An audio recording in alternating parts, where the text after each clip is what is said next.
When my son told me I wasn't welcome at his house for Christmas, I smiled, walked to my car, and made one phone call. By New Year's Day, their mortgage payments were gone. And that was just the start of my plan. Sometimes being kind gets you nowhere, and being tough is the only thing people understand. You won't believe what happened next. Let me tell you the real story. First, thank you for watching Granny's Voice. Your support means the world to us. If you enjoy our stories, please hit subscribe. Tell us which city you're watching from in the comments below. We love hearing from you. Today's special shout-out goes to Margaret Chen from California. Thank you for being part of our family. Now let me tell you what actually happened. I was making my special apple pie recipe, I said, getting comfortable on Tommy's new leather sofa. The one with cinnamon and nutmeg that your dad always loved. Remember how he used to say it was better than his mother's recipe? The words floated in the cozy air around us, mixing with the smell of Jennifer's fancy lavender candles. Tommy moved beside me, his wedding ring catching light from their 10-foot Christmas tree. Something in how he sat changed, like he was getting ready for something bad. "Mom, I'm sorry, but you won't be able to come for Christmas this year." The words hit me like a punch in the stomach. I blinked hard, sure I heard him wrong. "What do you mean? Why can't I come?" Tommy wouldn't look at me, staring at the glass coffee table instead. The one I helped him buy last summer when Jennifer said their old furniture looked cheap. "Jennifer's dad is coming, and he'd rather if you weren't here." My hands went icy cold. "He'd rather. It's just easier this way, Mom. You know how her dad feels about certain things. He has his own ideas about family dinners." His voice got quieter with each word, like he was shrinking into himself. I looked around the living room at the silk curtains I paid for when Jennifer complained about the neighbors looking in. At the wooden floors that came from my second loan. At the fancy light fixtures that emptied my savings account.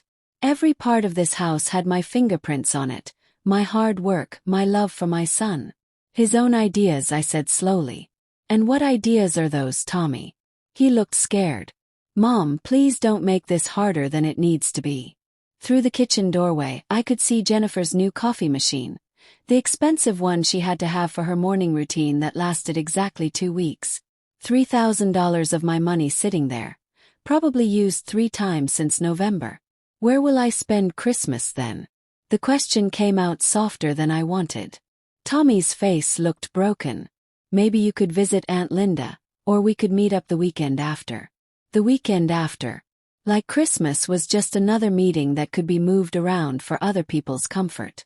I stood up, my back aching after 9 years of carrying this weight by myself. "Understand," I said. Wait." But I was already walking toward the door, past the family pictures where my face got smaller in each frame, past the closet full of Jennifer's 100 coats. My hand found the doorknob, cold and solid in my palm. "Son," I said without turning around. "Tell Jennifer's dad I said Merry Christmas." The cold December air hit my face as I walked to my car. Behind me I heard Tommy call my name once, then the soft sound of the door closing. Final. Complete. I sat in my driver's seat for a moment, engine off, looking at the Christmas lights in windows of houses where I'd never be welcome. My phone buzzed. Probably Tommy wanting to make things better with empty words and guilt. I didn't look. Instead, I started the car and drove into the darkness, leaving behind the warm glow of the house I bought but would never belong in. The heater hummed against the December cold as I drove through familiar streets toward home. Riverside sprawled around me, every street corner holding memories of who I used to be. The woman who believed family came first, who'd give her last penny to see her son happy. That woman was foolish.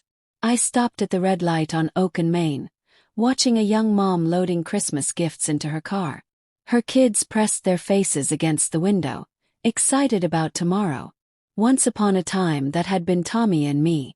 Before Jennifer, before I became nothing more than a walking bank with annoying feelings. The numbers started spinning through my head like a broken calculator. $3,000 every month for 6 years. My phone had given up trying to make sense of it last fall when I finally added everything up. $170,000. More money than Robert and I had saved for our whole retirement. Just gone. I pressed the gas pedal harder than I needed to as the light turned green. The car responded with a sound that matched my anger. Cedar Street. That's where I took out my first loan. Our house, Robert's and mine, to cover their down payment. The bank lady had looked at me with pity I didn't understand then. Mrs. Patterson, are you sure about this? You're putting a lot at risk for someone else's house. Someone else's house. Not my son's future, not my family's security. Someone else's house. Maple Street, the credit union where I got a second loan when Tommy lost his job 3 years ago. Just for now, Mom. Just until I find something new. Jennifer had stood behind him, $800 purse on her shoulder, nodding sadly while secretly calculating how much my worry was worth. Nothing. As it turned out, my worry was worth nothing to them. I pulled into my driveway, the one with cracks in the concrete I couldn't afford to fix because every extra dollar went to their perfect suburban dream. The porch light flickered, another repair I'd been putting off. Inside, the house felt empty without Robert's jokes, without the warmth of family dinners that would never happen again. My phone rang as I struggled with my keys, the loud sound echoing off the quiet walls. Jennifer's name appeared on the screen, probably wanting to explain why I wasn't good enough for her dad's fancy standards. Perfect timing. I'd been waiting 6 years to have this talk. I answered on the 5th ring, letting her wait just long enough to wonder if I'd answer at all. Helen. Jennifer's voice was sweet like fake sugar, the same tone she used when asking me to pay their electric bill or car payment. I heard about the little problem with Tommy. Problem. I leaned against my kitchen counter, still wearing my jacket. I don't think there's any problem, Jennifer. You made your feelings quite clear. Look, I know this seems mean, but you have to understand my dad's side of things.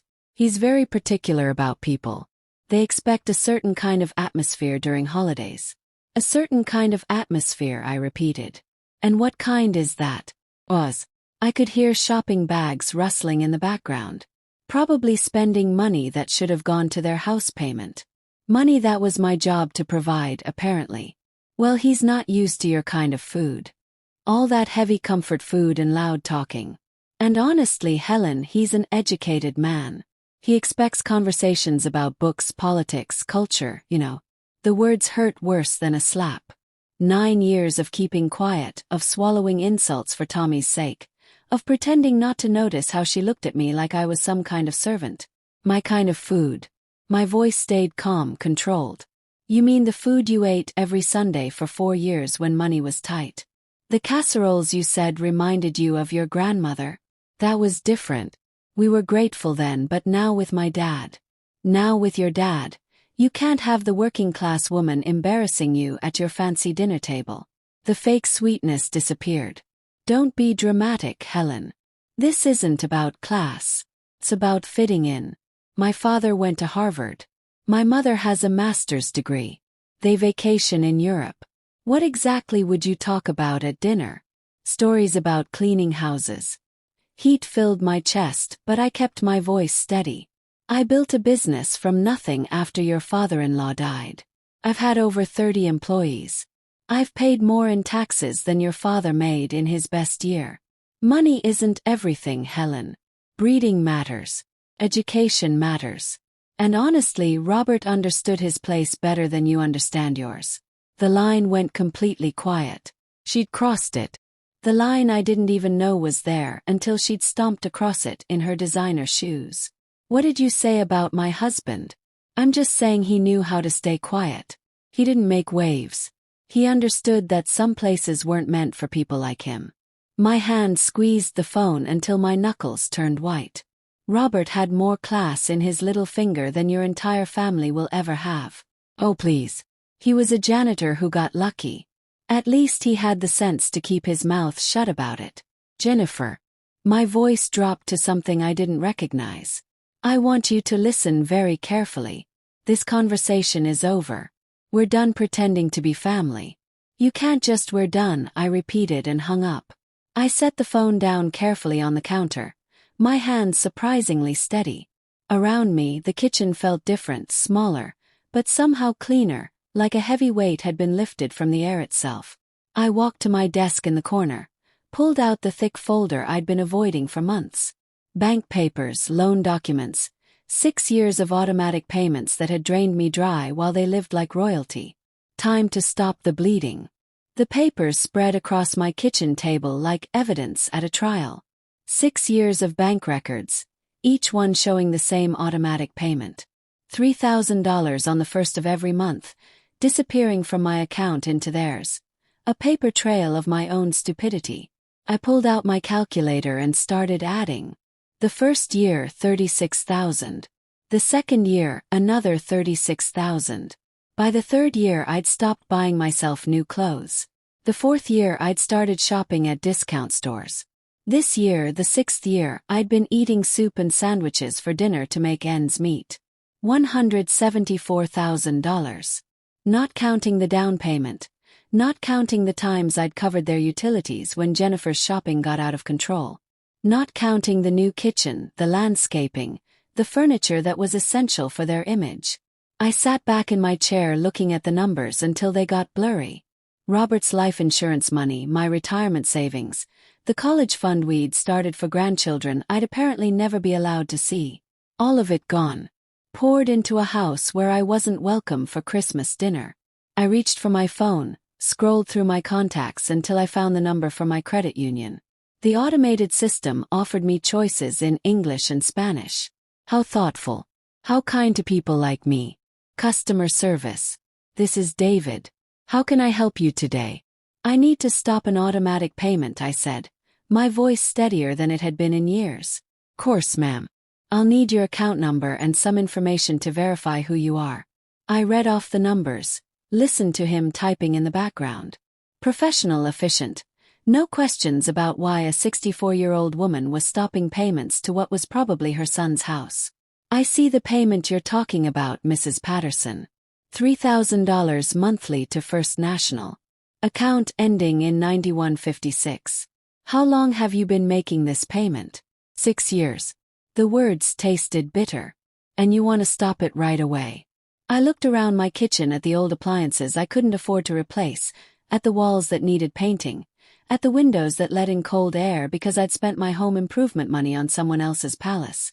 Right away I confirmed. The payment has been stopped. Is there anything else I can help you with today? No, I said, surprised by how good the word felt. No, that's everything. I hung up and sat in the sudden quiet of my house. Outside, December darkness was settling over the city. Christmas lights twinkling in windows where families gathered without conditions, without judgment, without needing to hide who they were. For the first time in 6 years, next month's budget would work. For the first time since Robert died, I could afford to fix my heater, buy good food, maybe even take a trip. I gathered up the bank records, the loan papers, all the proof of my generosity. Then I walked to my fireplace, lit a match, and watched 6 years of sacrifice turn to ash. The fire felt warm on my face, warmer than I'd felt in years. My phone buzzed with a text message, probably Tommy wanting to apologize, or Jennifer needing money for something important, like new decorations. I didn't check it. Instead, I poured myself a glass of the good wine, the bottle I'd been saving for a special occasion that never seemed to come. Tonight felt special enough. I raised my glass to the empty room, to Robert's photo on the shelf, to the woman I used to be and the woman I was becoming. Merry Christmas to me, I said, and meant it. The next morning came bright and clear. December sunlight streaming through my kitchen windows as I drank my second cup of coffee. For the first time in years, I wasn't worried about how much money would disappear from my account in 2 days. The freedom tasted better than the expensive blend I'd finally let myself buy. My phone rang at exactly 11:15. Jennifer's name flashed on the screen like a warning sign. Helen. Her voice carried that familiar tone of barely hidden annoyance. I need you to pick up my dad from the airport. His flight from Boston gets in at 3. I set down my mug carefully, watching the steam rise toward the ceiling. Jennifer, did you forget about our conversation yesterday? Look, whatever that was about, we need to focus on real things now. My dad needs a ride, and you're the only one free during the day. The nerve was breathtaking. Less than 24 hours after telling me I wasn't good enough to share Christmas dinner with her family, She expected me to work as their personal driver. And you're asking me because that's what family does, Helen. They help each other. Her voice got sharper with irritation. Besides, let's be honest here. You're not exactly busy. You're too old to have real responsibilities. So just get in your car and pick him up. There it was, the final insult wrapped in a demand. What airline? I asked quietly. American Flight 283. He'll be at baggage claim area B. And Helen, he's expecting someone who can handle his luggage properly. Don't embarrass us. I could hear her nails tapping against something hard. Probably her granite countertop, the one I'd paid for when she decided regular counters weren't good enough for her cooking shows. Course, I said. I'll take care of everything. And wear something nice. Maybe that blue dress you wore to Tommy's graduation. He notices things like that. The line went dead.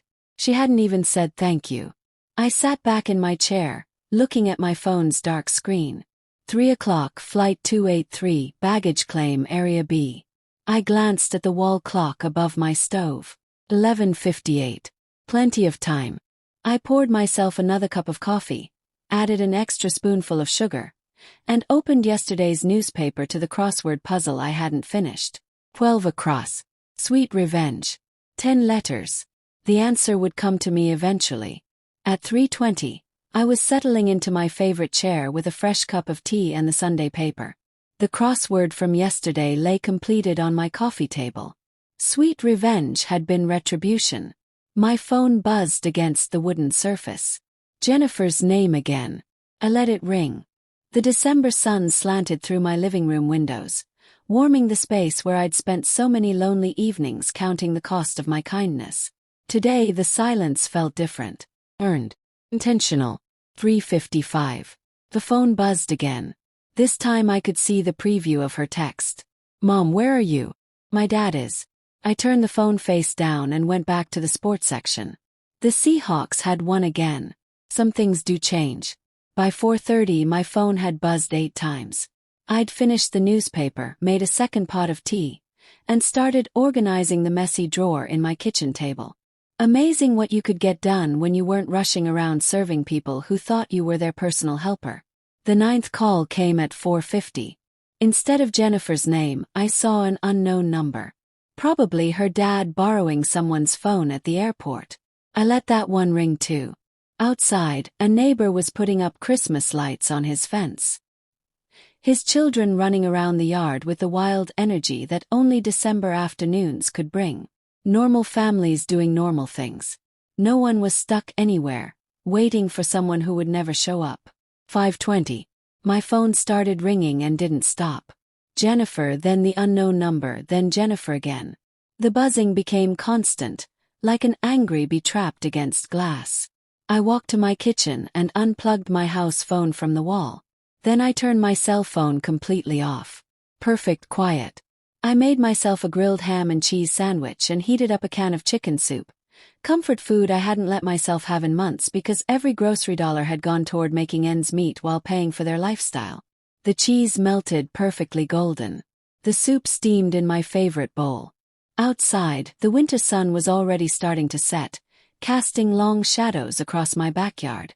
Somewhere across town, 2 people were probably standing in an airport parking lot, arguing about taxi prices and wondering how their personal servant had the nerve to leave them stranded. The thought made my soup taste even better. By 6 o'clock I'd eaten dinner, loaded my dishwasher, and was thinking about what movie to watch.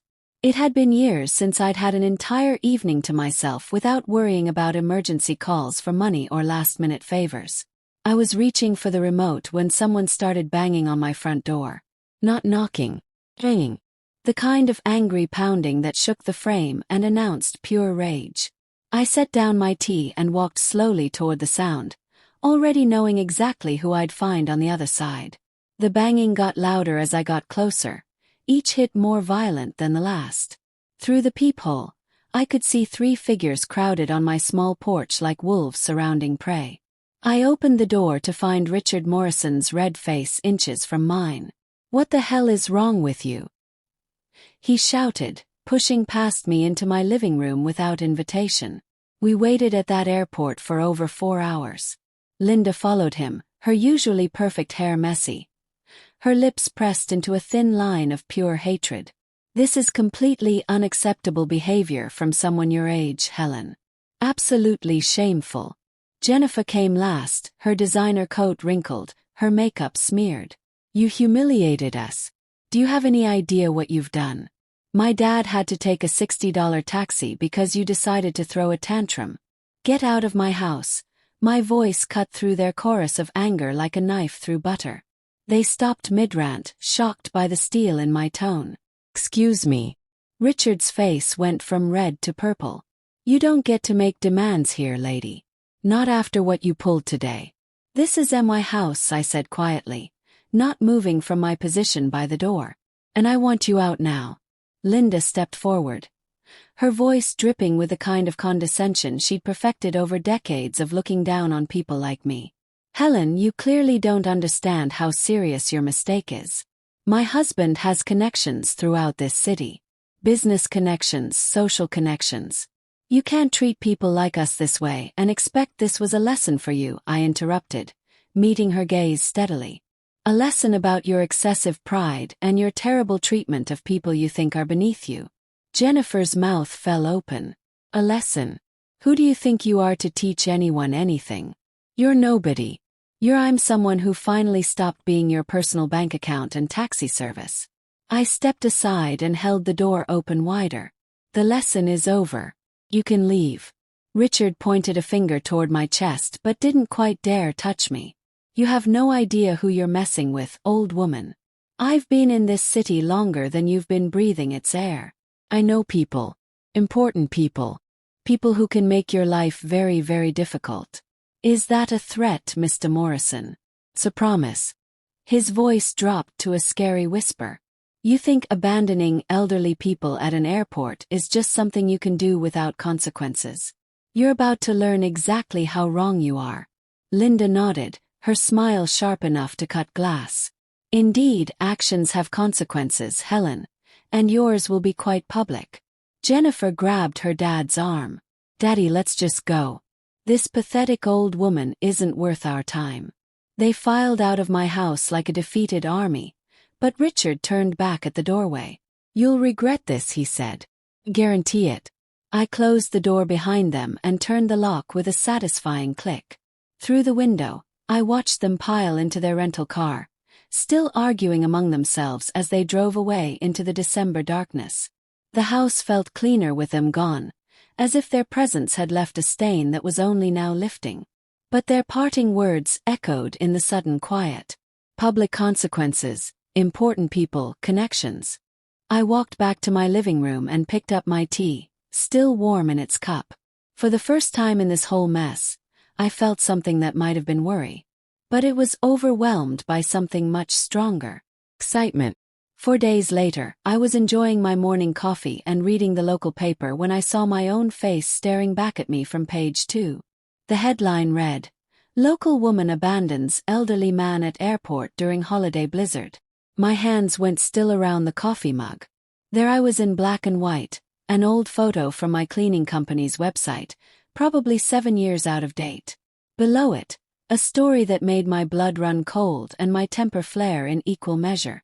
Richard and Linda Morrison, visiting their daughter for Christmas, were left stranded at the airport for over 5 hours Sunday when family member Helen Patterson failed to appear for a scheduled pickup. The couple, both in their early 60s, waited in freezing temperatures as a winter storm warning was issued for the region. Winter storm warning. It had been 55 degrees and sunny. We couldn't believe someone would just abandon us like that, said Richard Morrison, a retired bank president. We called repeatedly, but Mrs. Patterson never answered her phone. We were forced to take an expensive taxi in dangerous weather conditions. At our age, this kind of treatment is not just rude, it's dangerous. The article continued with quotes about my pattern of strange behavior and concerns about my mental state. Richard had painted himself and Linda as helpless victims of a cruel old woman who'd suddenly snapped without reason. No mention of the Christmas dinner rejection. No context about Jennifer's demands or their years of financial abuse. Just me. The villain who abandoned poor, elderly tourists during a blizzard that existed only in Richard's imagination. I set down my coffee and read the article again slowly, then a third time. The byline belonged to Susan Rodriguez, community editor. I didn't recognize the name, but I recognized the strategy. Richard had called in favors, used his banking connections to get this story placed exactly where it would do maximum damage to my reputation. Smart. Very smart. For the first time since this whole mess started, I felt a grudging respect for my opponents. They weren't just entitled rich kids throwing fits. They were strategic, calculating. They understood that in a small city like ours, reputation was everything. One well-placed newspaper article could destroy decades of hard work. They declared total war. I folded the newspaper carefully and set it aside, my mind already shifting into the careful planning mode that had built my business from nothing. This wasn't about airport pickups anymore. This wasn't about Christmas dinner or house payments. This was about winning. I pulled out my laptop and began typing names into search engines. Richard Morrison, Linda Morrison, Jennifer Patterson, their social media profiles, their connections, their habits, their weaknesses, everything they'd foolishly made public over the years. If they wanted to play chess, I'd show them what a real strategist looked like. I glanced at my wall calendar. December 20th. 5 days until Christmas. 5 days to plan something they'd never forget. I spent the next 4 days living in a different world. Not the world where I was Helen Patterson, the broken-down old woman who let her family walk all over her. This was the world where I was Helen Patterson, businesswoman, strategic thinker, someone who'd built something from nothing and wasn't about to let a bunch of entitled parasites destroy what I'd worked 45 years to build. My laptop became command central. Social media profiles filled my browser tabs like playing cards in a high-stakes game. Richard Morrison, retired First Community Bank president, member of the Riverside Country Club, board member of the Downtown Business Association, a man who'd spent his career in positions of trust and influence. A man with a lot to lose. Linda's Facebook painted a perfect picture of refined living. Charity events, book clubs, vacation photos from Martha's Vineyard tagged with #BlessedLife. Every post carefully designed to project success and sophistication. Comments from friends praising her elegant taste and inspiring lifestyle. All built on other people's money, including mine. Jennifer's Instagram timeline told the real story. Posts about our beautiful home with photos of the kitchen I'd paid for. Check-ins at expensive restaurants during the months when I'd covered their car payments. Status update from last week. So excited for Christmas dinner with family. Can't wait to show off our hosting skills. Our hosting skills, our home, our success. The selfishness was breathtaking. But it was Tommy's Facebook profile that gave me the final piece I needed. His recent activity showed a new friend. Susan Rodriguez, community editor at the Herald Tribune. The same Susan Rodriguez who'd written the hit piece about me. I leaned back in my desk chair, looking at the evidence spread across my screen. These people had made 4 critical mistakes. First, they'd underestimated me completely. Second, they'd gone public with their attack, which meant I could go public with my response. Third, they'd documented their entire privileged lifestyle online, creating a perfect catalog of hypocrisy. Fourth, they'd left a digital trail connecting them to the newspaper story. I clicked through to Susan Rodriguez's profile.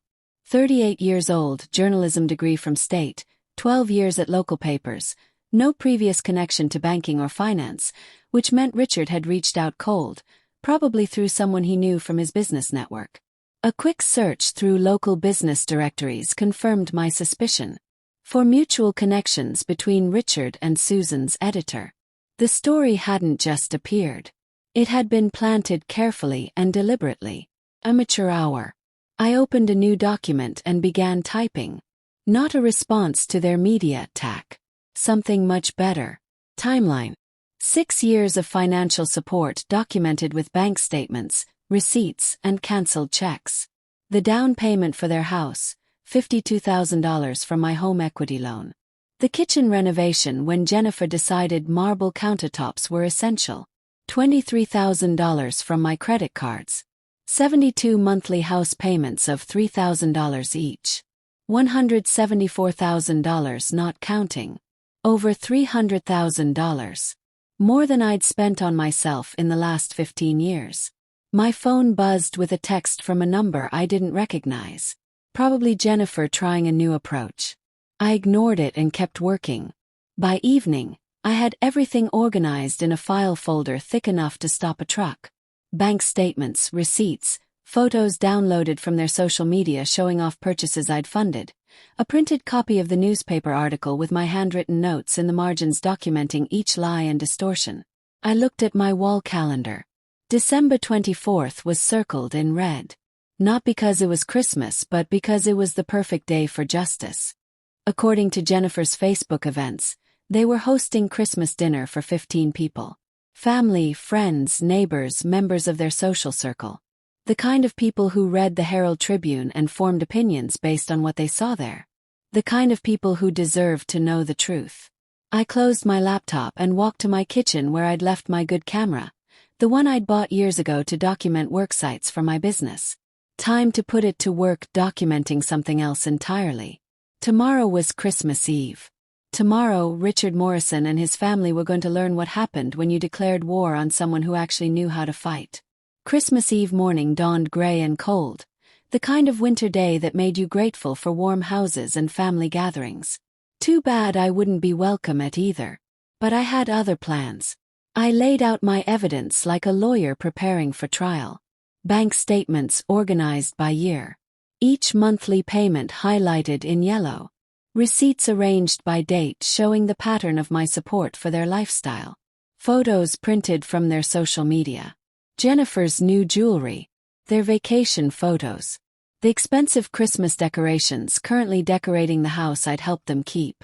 All of it copied 15 times. One for each dinner guest. The newspaper article went on top of each stack, my red pen notes visible in the margins. Lie written next to Richard's quotes about dangerous weather. False beside the claim about my strange behavior. Missing context highlighted where they'd failed to mention 6 years of financial support. I dressed carefully in my best suit, the black one I'd worn to Robert's funeral, pressed and ready for another kind of goodbye. Today I was saying farewell to the woman who'd been a doormat for her family. Tonight, I'd be someone who demanded respect. At 7:15, I loaded my briefcase with the evidence packets and drove to Willowbrook. Their house glowed with warm light, cars filling the driveway and lining the street. Through the front windows, I could see figures moving around the dining room. Jennifer playing hostess in the home my money had helped them buy. I parked across the street and checked my watch. 7:30. Perfect timing. Late enough that everyone would be seated for dinner. Early enough that they'd still be on appetizers. No easy escape for anyone. The front door was unlocked. Course it was. Jennifer loved to brag about how safe their neighborhood was. How they didn't need to worry about security like people in rougher areas. I let myself in quietly. The warm air hitting my face along with the sounds of laughter and conversation from the dining room. But darling, that's not how we do things in our family, someone was saying, followed by more laughter. Family. After everything they'd done to exclude me from it. I walked into the dining room carrying my briefcase. 15 faces turning toward me with expressions ranging from surprise to horror. Jennifer froze with her wine glass halfway to her lips. Tommy's face went white. Richard and Linda looked like they'd seen a ghost. "Good evening, everyone," I said calmly, setting my briefcase on their marble side table. "I hope you don't mind me joining your Christmas celebration." Jennifer found her voice first. "Helen, this is completely inappropriate. You need to leave immediately." "Actually," I said, opening my briefcase and pulling out the first stack of papers, "I think your guests deserve to know who really paid for this dinner, this house, and this lifestyle you've been showing off." A woman I didn't recognize, probably one of Linda's charity friends, leaned forward with curiosity. "What is she talking about, Jennifer?" "She's having some kind of breakdown," Jennifer said quickly. "Tommy, call someone." But I was already moving around the table, placing a packet of documents in front of each guest. "Here are the bank records," I said conversationally. 6 years of financial support. $174,000 in house payments alone, plus the down payment, renovations, furniture, appliances. Everything you see around you. The room went silent except for the rustling of papers as 15 people began examining the evidence. I watched their faces change as they absorbed the numbers, the dates, the undeniable proof of my generosity and their deception. This is, one man started, then stopped, staring at a bank statement. Outrageous, finished the woman across from him. Jennifer, why didn't you tell us any of this? Jennifer's perfect composure was cracking. It's more complicated than it looks. Helen volunteered to help us. We never asked. Actually, I interrupted, pulling out the newspaper article. Let's talk about what you did ask for and what you told the media about me. The temperature in the room seemed to drop 10 degrees. I placed copies of the newspaper article on the table, watching as the dinner guests recognized my photo from the unflattering story that had run 5 days earlier. Now, I said, my voice carrying clearly through the sudden silence. Let's talk about the real manipulators in this family. Richard's face had gone from red to gray. Linda sat rigid in her chair, her wine glass forgotten in her hand. Mr. Morrison here used his banking connections to plant this story. I continued, tapping the newspaper. Notice how I'm portrayed as unstable and dangerous, abandoning poor elderly people in freezing weather. A gray-haired man in an expensive sweater looked up from the article. Richard, what is this about? The weather was 55 degrees and sunny, I said before Richard could answer. And they weren't stranded tourists. They were Jennifer's parents coming to the Christmas dinner I'd been banned from attending because I wasn't good enough for their company. Linda finally found her voice. That's not, we never said. You never said what, Linda? I pulled out my phone where I'd screenshot several of Jennifer's social media posts. That I was too working class for your dad. That my home cooking and blue-collar conversation would embarrass you in front of your educated friends. The woman I'd identified as one of Linda's charity friends shifted uncomfortably. Linda, surely you didn't. He's twisting everything, Richard blustered, but his voice lacked conviction. This woman has serious mental health issues. The stress of aging, financial problems. Financial problems. I almost laughed. Mr. Morrison, I've been supporting your daughter and son-in-law to the tune of nearly $4,000 a month for 6 years. The only financial problems here are the ones you're about to have. I turned to address the entire table. These people have taken over $300,000 from me while calling me names behind my back. They've manipulated my son against me, banned me from family gatherings, and when I finally stood up for myself, they tried to destroy my reputation in the newspaper. Tommy spoke for the first time. His voice barely above a whisper. Mom, I didn't know about the newspaper. Your wife knew, I said quietly. And her parents orchestrated it. They turned me into a villain for refusing to be their personal ATM and chauffeur. The social dynamic in the room was shifting like tectonic plates. I could see it in the guests' faces. The gradual realization that everything they'd been told about tonight's generous hosts was built on lies. This is unconscionable, said an elderly woman in pearls, staring at the bank statements. Richard, how could you let your daughter take advantage of this woman's generosity, then attack her publicly when she stopped enabling it? Richard's carefully maintained facade was crumbling. You don't understand the full situation. I understand perfectly, the woman interrupted. This woman has been supporting your family financially while you treated her like hired help, and when she finally said no, you tried to ruin her reputation. Linda's voice came out strangled. She abandoned us at the airport. After you told me I wasn't welcome at Christmas dinner because my presence would be inappropriate for your dad, I said calmly. After 6 years of paying their bills while you looked down on me for my background and education level. The silence was deafening. 15 people staring at Richard and Linda with expressions ranging from disgust to embarrassment for having associated with them. Jennifer made one last desperate attempt to control the narrative. Everyone, please. This is a family matter that's gotten out of hand. No, I said firmly. This stopped being a family matter when you made it public. When you used the newspaper to attack my character. When you decided my reputation was acceptable collateral damage for your pride. I looked around the table at faces I didn't recognize, but who now knew exactly who I was. I wanted you all to know the truth before you read about Helen Patterson in the paper again. Because you will read about me again, but next time it'll be the real story. I closed my briefcase and straightened my jacket. Enjoy the rest of your dinner. It's the last one I'll be paying for. As I walked toward the door, I could hear the eruption beginning behind me. Voices raised in accusation, questions demanding answers, the sound of a carefully constructed social facade falling apart. It was the most beautiful Christmas music I'd ever heard. The letter arrived on a Thursday morning in April, delivered by certified mail, with the weight of legal consequences behind every word. I signed for it at my front door, noting how the spring air smelled of new growth and possibility instead of the winter desperation that had marked those dark December days. Notice of default, the envelope read. Final demand for payment. Inside, 4 months of missed house payments had caught up with Tommy and Jennifer like a tsunami of reality. $12,000 in arrears. 14 days to bring the account current or face foreclosure proceedings on the house I'd helped them buy. I set the letter aside and returned to my coffee, reading it the way you'd read news about distant weather. Interesting, but not your problem anymore.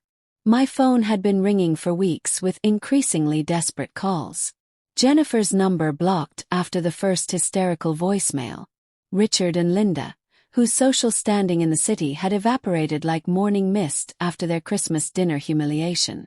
Even Tommy, whose calls I'd been ignoring out of a mixture of anger and curiosity about how long it would take him to swallow his pride. The answer, apparently, was 112 days.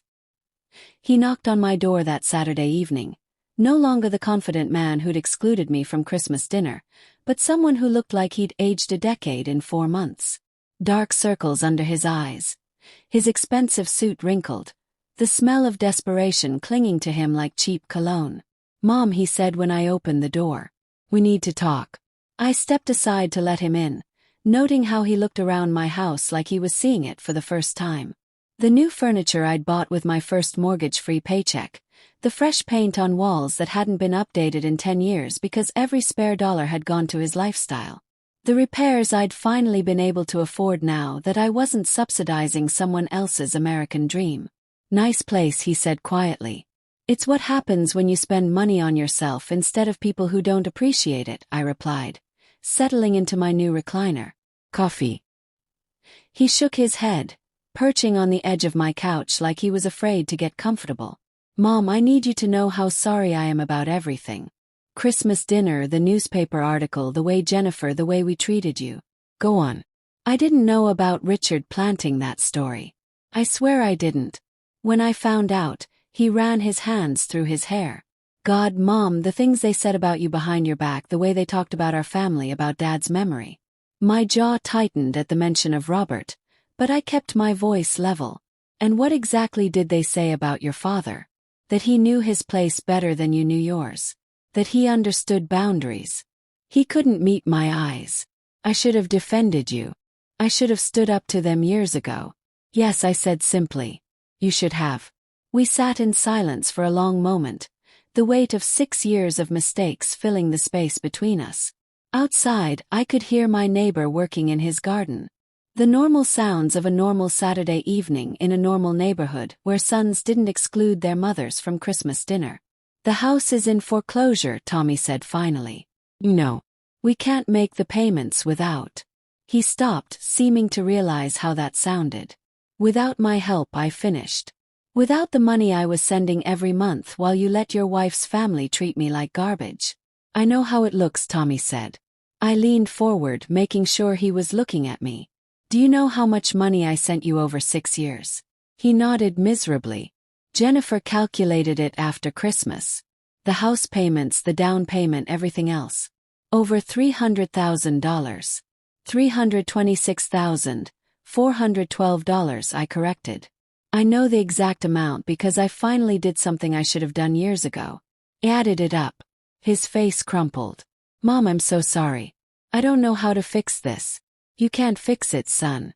That money is gone. But more importantly, those years are gone. 6 years when I could have been building a relationship with you instead of funding your wife's fantasy life. No. I know that now. He looked up at me with something that might have been hope. But maybe we could start over. Maybe there's a way to. Are you asking me to resume the house payments? The hope died in his eyes. We're going to lose everything, Mom. The house, Jennifer's respect for me, her dad's approval. I don't know what I'll do. You'll figure it out, I said, not unkindly. The same way I figured out how to live without a son who respected me.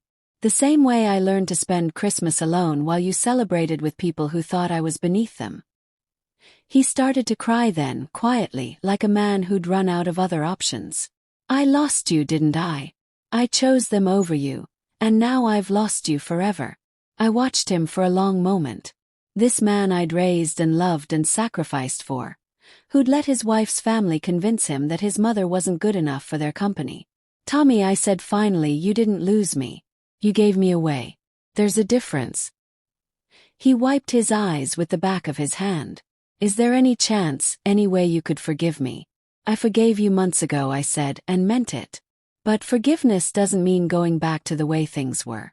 It doesn't mean pretending this didn't happen, or that I'm going to resume paying for a lifestyle that came with the condition that I be grateful for scraps of your attention. Then what does it mean? I stood up and walked to my mantel where Robert's photo sat next to a new picture. Me with Linda and her family at Easter dinner. The first holiday I'd spent with people who actually wanted me there. It means that if you want a relationship with me, you'll have to build it from scratch. It means showing me respect instead of demanding I earn it. It means making choices based on what's right, not what's convenient. I turned back to him. And it means that the next time someone, your wife, her parents, anyone, tries to exclude me from family gatherings, you'll remember who actually acts like family. He nodded slowly, understanding perhaps for the first time that respect wasn't something you could take for granted. The house, he asked quietly. Isn't my problem anymore, I said. You're a grown man, Tommy. Figure it out like grown men do. Get a job that pays enough to cover your bills. Sell the house and buy something you can afford. Stop living beyond your means and expecting other people to subsidize your choices. He stood up slowly, his shoulders straight for the first time since he'd arrived. You're right about all of it. No. He walked to the door, then turned back. Mom, for what it's worth, seeing you stand up for yourself at Christmas dinner. I was proud of you. Embarrassed and angry, but proud too. Good, I said. Maybe there's hope for you yet. After he left, I poured myself a glass of the good wine and stepped onto my back porch. Spring was coming to the city, the trees beginning to bud, the air warming with promise. In 5 months I'd be 65. Robert had been gone for 10 years. I'd wasted 6 of those years being a doormat for people who didn't appreciate sacrifice. I wasn't planning to waste anymore. My phone buzzed with a text from Linda. Dinner Sunday.